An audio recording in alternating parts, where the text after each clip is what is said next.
How are you going to eat if you have no power? How are you going to feed your family? Have you thought about that? Let's talk about that in today's video as we discuss prudent preparations that everyone can make.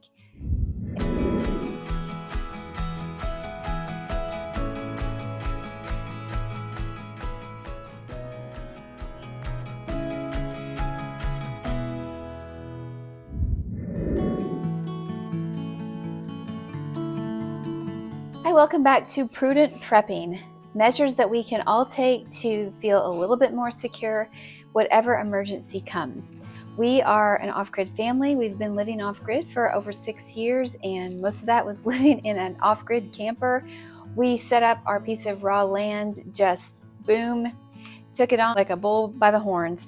And so we have learned a lot along the way. We've made plenty of mistakes, and we would like to share from our experience.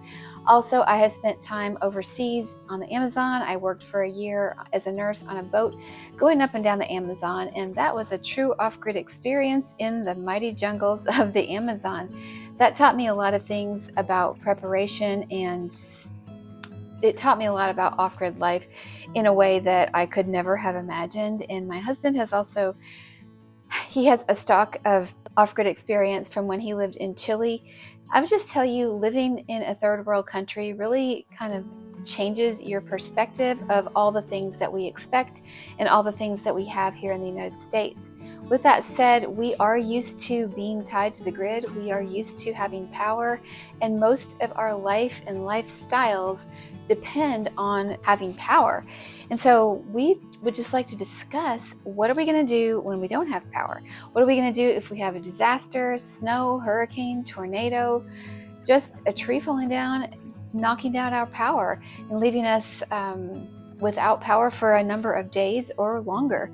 What are we going to do? How can we make prudent preparations so that our family is not suffering unnecessarily in a situation like this? This is the type of thing that has been on my mind, and that's the reason why I'd like to share. Now, recently, Hurricane Helene affected our area pretty badly. There were many people without power, and mostly everybody in the town of Greenville and Greene County were without water. People in Greene County were without water for at least a week to 10 days. Seeing how quickly things can be interrupted just really was thought-provoking. But the reason why I decided to make these videos had nothing to do with Helene. It had nothing to do with any hurricanes or anything. It was actually just on my mind. I filmed a single video that I was videoing on the day when Helene hit, and the audio glitched out and different things happened, and I just realized that that was not the day to post it. And I don't want to suggest ever in any of these videos that if anyone has been hit by a hurricane or the flooding, that they should have prepared more. That is not my message at all.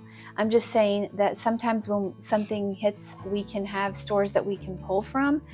However, if a flood comes, if a hurricane comes, if our houses are washed away, if fires burn them down, all of our preparations will mean nothing. And so really what's going to give us the most security is having a connection with God and knowing that He is looking out for us and that He is helping us in whatever emergency we are in.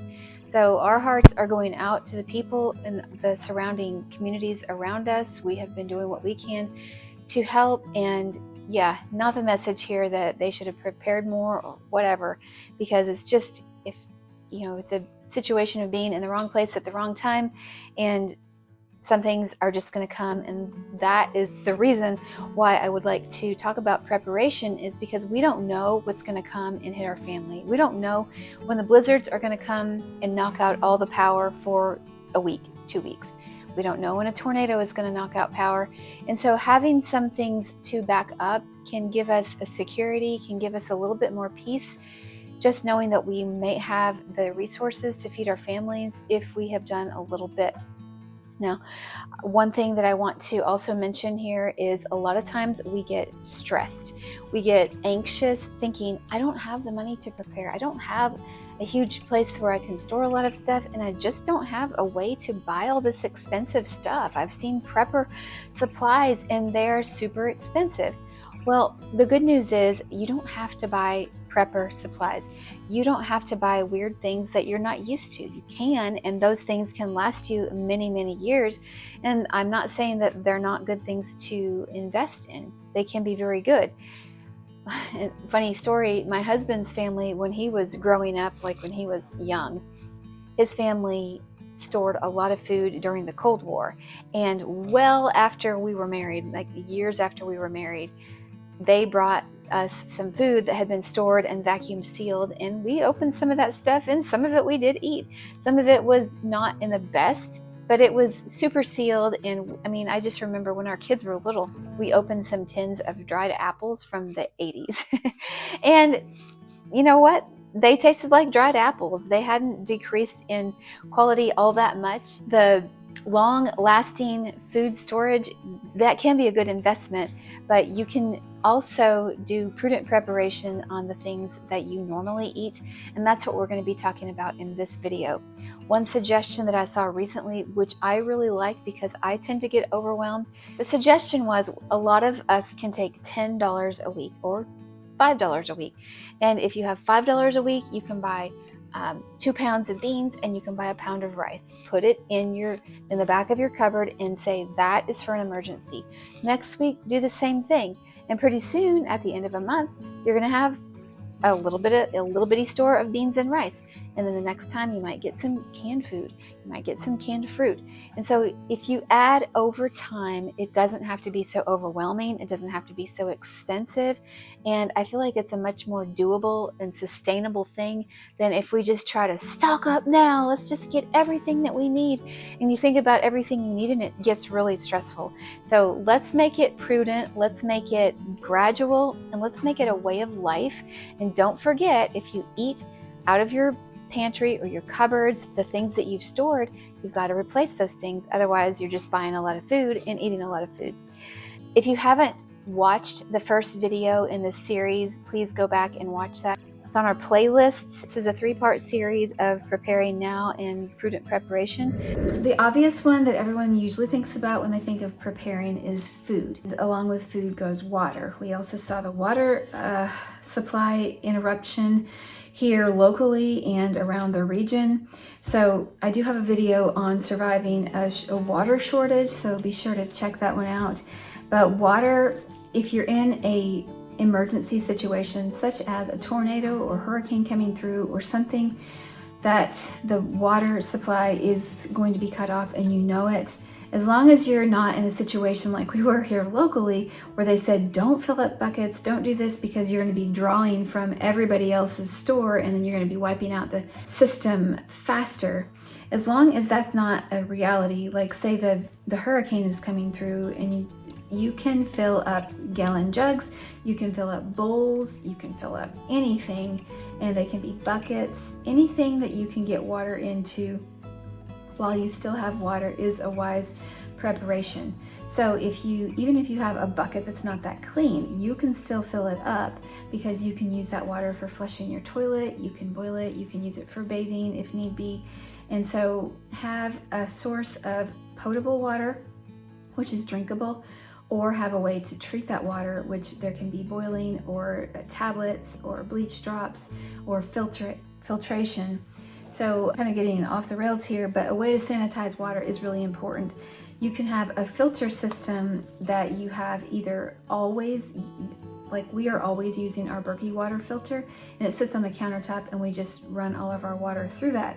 But you can have a backup water filter as well that you just pull out for an emergency, or you might need a portable one. We need to get a portable filtration system like LifeStraw or the UV filters that sterilize your water on the go. So those things are very wise in preparations. You have to have clean drinking water. So getting back to the food, having a variety of types of food is going to be really wise. Sometimes we're going to have to take things on the go, and sometimes we're going to be able to hunker down in our homes and eat from the stores that we have. It's hard to predict, nobody really knows, so having a variety of sources of food is a wise preparation. And so we like to think of stocking our pantry or our cupboards with things that will provide good nutrition and just as much bang for the buck and as much nutrition in a small amount of space. One thing that I really recommend having several of is peanut butter, because peanut butter is so nutrient dense. It has a lot of fat and a lot of protein in it, and a lot of calories, and so it's going to help keep you warm. It's going to give you fat for energy, and that is something that, yeah, peanut butter should be always on your shelf, or any other nut butters if you can't eat peanut butter. And get the kind that your family likes. Don't plan on eating some weird kind if you don't like it. Another thing that we like to keep is cans of everything. Cans of beans, particularly because they're going to give you a high amount of protein, and you can heat them up in the can if you need to. You can use a rocket stove, which is a small cast iron stove that takes small pieces of sticks, and so you can actually use that and you don't have to make a huge fire. But this is one thing that we need to restock in our personal pantry, because we hardly have any beans, and that is something that we eat a lot of. Now, I've played around with canning my own beans from dry beans, and I have had varying success rates. Some have turned out well and some have not, so I feel like it's still a learning curve. So having canned things, canned vegetables, canned fruits, canned tomatoes, things that you can add to other things to make a meal is really going to be important. And this also is where the things that you may have canned from your garden will come in. Can as much as you can if you have the ability to do it. That's just my philosophy. And then have things like dry things that will last a very long time. Dry beans, dry rice, different grains, oatmeal, things that you can make a nourishing meal with that don't take a lot of preparation.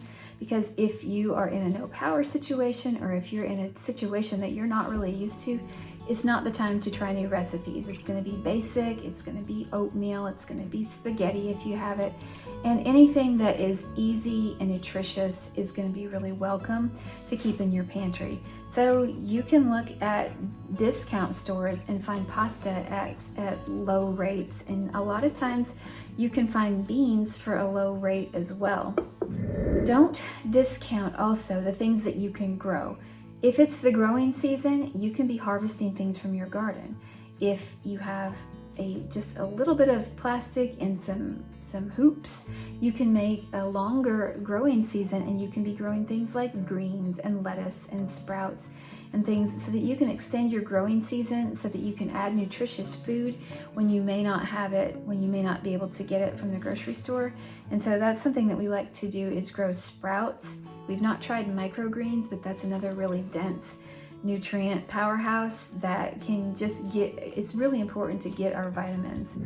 The next thing, it's easy to overlook, but don't overlook your pets. They want food too, and unless you're going to feed them your food, and unless they will eat it, then it would be nice to have something that they can eat, and they can adapt as well if it's a true emergency. But if we can have just a little bit on hand for our cats, then that's going to be something that's going to go a lot smoother, because hungry animals can cause a little bit of stress on everybody. Okay guys, a little bit of a whirlwind discussion, and we certainly did not go into everything that you could possibly need, but it's just a way of thinking and trying to get our minds set on what can we use, what will we need, and how can we prepare it. And let me know the types of things that you are finding useful to prepare. Do you prepare beans and rice like we do? What about water? What is your go-to trick for either storing water, or what is your water preparation trick, if you have one? And if you haven't thought about it, that's okay. Say I haven't thought about it, because we don't think about these things nearly as much as we should. I will just say that flood coming through and knocking out all the water in the county was kind of a wake-up call to many people that, hey, it's not bad to have a backup water source. We all could need it someday.